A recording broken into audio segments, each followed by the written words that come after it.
Federalberghi condivide le misure adottate dal governo con l'ultimo decreto legge in tema di Green Pass e nuovi parametri, ma ora l'intero settore attende chiarimenti sull'applicazione della Carta Verde.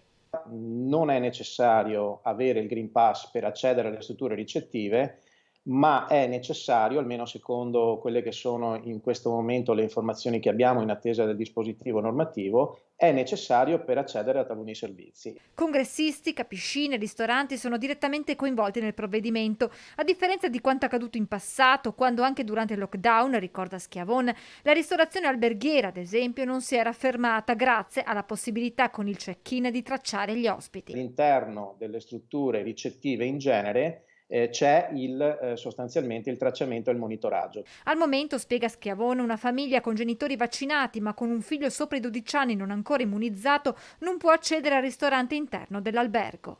Questo già sta generando ovviamente molte difficoltà e in qualche caso il rischio anche di diverse cancellazioni.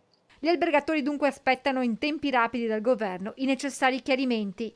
Siamo veramente in attesa di un dispositivo che faccia assoluta chiarezza, nel merito e ci auguriamo che nelle prossime, 24 o 48 ore si possa fare assolutamente chiarezza e noi si possa dare le corrette informazioni agli ospiti.